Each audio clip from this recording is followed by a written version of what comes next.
আসসালামু আলাইকুম। আমি Mohammad Mujahidul Islam. E learning and earning limited Faridpur ব্রাঞ্চের যিনি স্টুডেন্ট। তো গ্রাফিক্স শিখতে গেলে আপনার প্রথমত ২ টা সফটওয়্যার লাগবে। সেটা হচ্ছে অ্যাডোবি ফটোশপ এবং অ্যাডোবি ইলাস্ট্রেটর। আমরা মূলত অ্যাডোবি ইলাস্ট্রেটর থেকে শুরু করব। যেহেতু একটু কঠিন সফটওয়্যার, তো কঠিনটা শিখে গেলে পরেরটা আর কঠিন মনে হবে না। সহজ সফটওয়্যার নিয়ে আমরা কাজ করতে পারবো। তো কথা না বলি আমরা পর্বে চলে যাই। তো প্রথমেই আমরা আমাদের ডেস্কটপে অ্যাডোবি ইলাস্ট্রেটর রান করে ফেলবো। দেন ফাইল থেকে নিউতে যাব।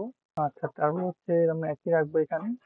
আর এখানে আমরা এটা অবশ্যই পিক্সেলে নিব। যেহেতু আমরা লোগো ডিজাইন থেকে শুরু করতেছি, সেক্ষেত্রে লোগো ডিজাইন আর্টবোর্ড সাইজ সাধারণত 1000 ইন্টু 1000 হয়, মানে উপরে এবং নিচে সমান হবে। 1000 ইন্টু 1000 পিক্সেল। ঠিক এটা এটি কোনো ম্যাটার করে না, তো এভাবেই থাক। দেন আর্টবোর্ড অবশ্যই আমরা অ্যাডভান্সে যাবো। যাওয়ার পর কালার মোড, এটা খুবই গুরুত্বপূর্ণ একটা বিষয়। এখানে 2টা আমরা কালার মোড দেখতে পাই। একটা RGB কালার, একটা CMYK। RGB টা আমরা যখন কোনো ডিজাইন আমরা সোশ্যাল মিডিয়ায় পোস্ট করার জন্য করব, সেই ডিজাইনটা যখন আমরা ক্রিয়েট করব তখন আমরা RGB কালারে করব। আর যখন আমরা বুক কভার ডিজাইন এবং ব্যানার ডিজাইন, যেগুলো আমরা অফলাইনে আমরা বিভিন্ন ব্যানার, অনুষ্ঠানের ব্যানার, বুক কভার ডিজাইন যেগুলো আছে, এগুলো যখন করব তখন আমরা CMYK কালারটা চুজ করব। ঠিক আছে? তো আমরা যেহেতু লোগো ডিজাইন করবো, সেক্ষেত্রে আমরা RGB কালার মোডটা দেবো। যে 300 ppi থাকবে। দেন আমরা ক্লিক করলাম। আচ্ছা, ক্লিক করার পরে আমাদের এরকম একটা ইন্টারফেস আসবে। বাম দিকে অনেকগুলা টুলস আছে, উপরে মেনু বার আছে। তারপর এখানে লেয়ার, লাইব্রেরি, আমরা সবই চেক করে শিখবো ইনশাল্লাহ। প্রথমে আমাদের স্পেস সম্পর্কে জানতে হবে। ওয়ার্ক স্পেস, যেমন এখানে ফাইল, তারপরে এডিট, তারপর অবজেক্ট, তারপর type, select, effect, view, window. এগুলোর কাজ আমরা আস্তে আস্তে শিখবো, সমস্যা নাই।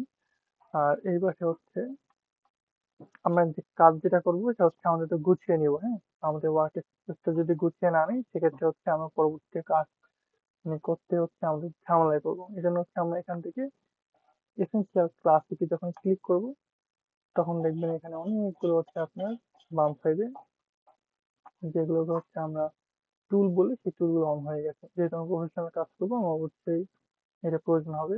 তো আমরা একে একে করে শিখবো কোনটা কি কাজ।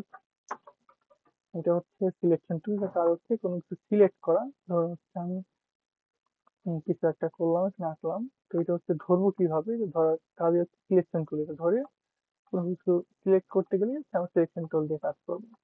আচ্ছা, আজকে আমরা শুধু সিলেকশন টুল এবং রেক্টেঙ্গেল টুল নিয়ে কাজ করবো। এই দুটো শিখবো আমরা মূলত।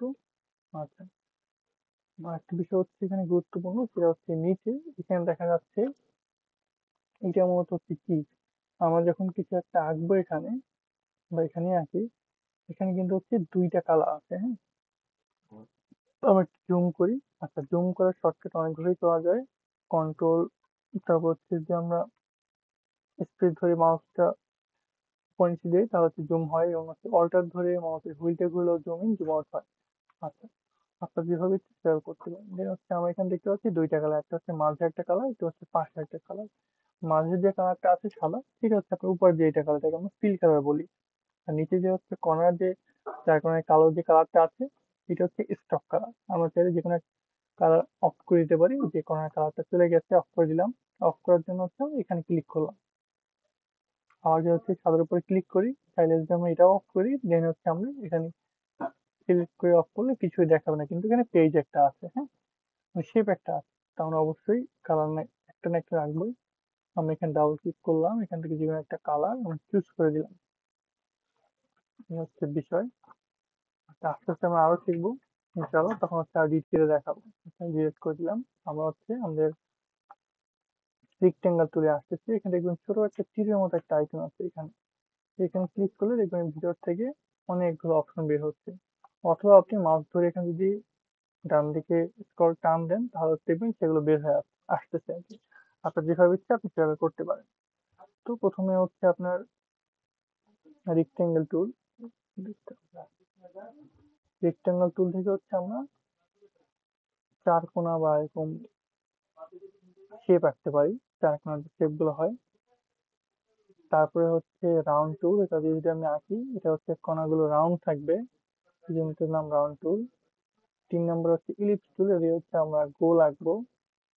তারপর 4 নম্বর হচ্ছে পলিগন টুল, এটা দিয়ে হচ্ছে 3 কোণা বা 4 কোণা এরকম আঁকা যায়।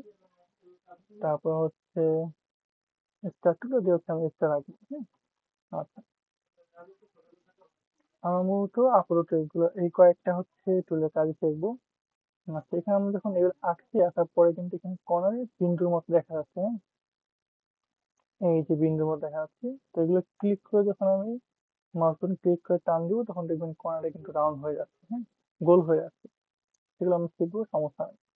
আচ্ছা, তারপরে আমরা যদি হচ্ছে এখানে ইলিপস টুলে যাই, তো আমরা সাধারণত মানে শূন্য যেটাকে আঁকি সেটা তো হচ্ছে গোল হতে হবে, তাই না? এটা হচ্ছে আপনার দেখেন একদিক না একদিক মানে বড় ছোট হয়ে যাচ্ছে। আমরা চাচ্ছি যে এটা চারপাশ সমান থাকবে, সেজন্য আমরা কি করতে পারি, কিবোর্ড থেকে শিফট এবং অল্টার চেপে ধরে এটা হচ্ছে যে বড় করতে চাই, দেন দেখবেন উপরে নিচে সমানভাবে বড় হচ্ছে, হাইট ওয়েট ঠিক রেখে। হ্যাঁ, তারপরে হচ্ছে পলিগন টুল। পলিগন টুলটা যদি হচ্ছে আমরা আঁকতে যাই, 3টা কর্নার আছে, এটা হচ্ছে আমি কর্নার বাড়াতে পারি, এই যে অ্যারোতে ক্লিক করলে এটা কর্নার বাড়বে। যেমন হচ্ছে নিচে অ্যারো ক্লিক করলে এটা হচ্ছে কমবে। তারপরে হচ্ছে স্টার টুল। স্টার টুল যদি আমি ক্লিক করি, এখানে হচ্ছে 6টা আছে, আমি যদি চাই 7টা নিতে, দেন হচ্ছে এখানে ক্লিক করব। উপরে হাতে ক্লিক করলে দেখবেন যে যত ক্লিক করবেন ততগুলো হচ্ছে স্টারের কর্নার বাড়তেছে। আবার যদি নিচে দেন, নিচে ক্লিক করে দেখবেন এখান থেকে স্টার কমতেছে। আপনি এটা অন্যভাবে নিতে পারেন। এখানে জাস্ট আপনি চাচ্ছেন যে এখানে 7টা কর্নার হবে, জাস্ট এখানে স্টার ক্লিক করবেন, জাস্ট একটা ক্লিক করার পরে এখানে অপশনাল যাবেন কয়টা কর্নার নিতে চান। হ্যাঁ, পয়েন্ট কয়টা নিতে চান। তো আমি হচ্ছে যদি 10টা নিতে চাই, 10 থেকে ওকে দিব, এটা হচ্ছে 10টা কর্নারে আমার হচ্ছে একটা স্টার চলে আসবে। আমরা হচ্ছে যেহেতু এগুলো এঁকে ফেলেছি, এখন এগুলোর মাধ্যমে আমরা হচ্ছে একটা কিছু একটা তৈরি করার চেষ্টা করি, কি বলেন? আচ্ছা, প্রথমে হচ্ছে আমরা এখান থেকে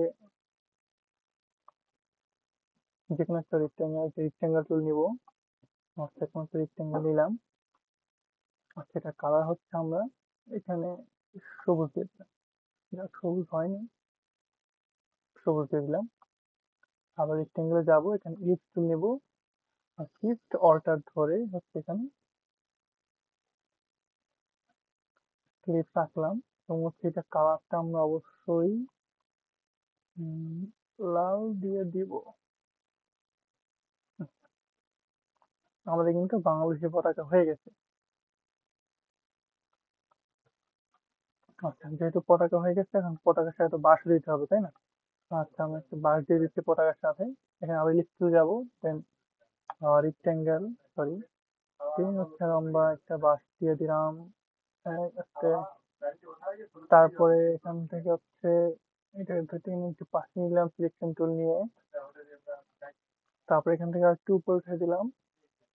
আচ্ছা, এখানে হচ্ছে বাঁশের মাথাটা আমরা যেরকম থাকে না, এই জন্য হচ্ছে আমরা কি করব, এই যে কর্নার ছিল এখানে একটা ক্লিক করব, দেন কন্ট্রোল শিফট ধরে এখানে একটা ক্লিক করব।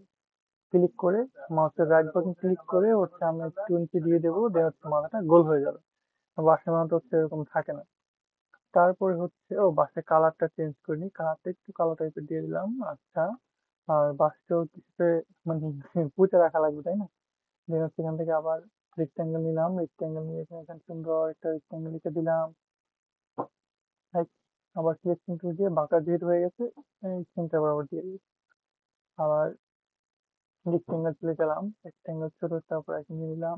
উম, তারপর আর একটা। যেহেতু এগুলো একটু পাশে চলে গেছে, আমি তিনটাকে সিলেক্ট করবো। এই তিনটাকেও সিলেক্ট করে এখান থেকে হচ্ছে আমার সেন্টার করে দেবো। সেন্টার করে দিলে এটা হচ্ছে বাস আমাদের পতাকা আর কিন্তু শেষ। দেন হচ্ছে আমরা এটাকে ধরে সিলেক্ট করে এখানে নিয়ে আসলাম। শেষ, আমাদের বাংলাদেশি পতাকা কিন্তু আঁকা হয়ে গেছে। ঠিক আছে, আজকে প্রথম ক্লাস এই পর্যন্তই। আপনারা হচ্ছে এটা বেশি বেশি প্র্যাকটিস করেন, আর যদি কোনো জায়গায় আটকে যান সেক্ষেত্রে অবশ্যই আমাকে কমেন্ট করে জানাবেন, আমি অবশ্যই আপনাদের সমস্যার সমাধান দিব ইনশাআল্লাহ। সবাই ভালো থাকবেন। আসসালামু আলাইকুম।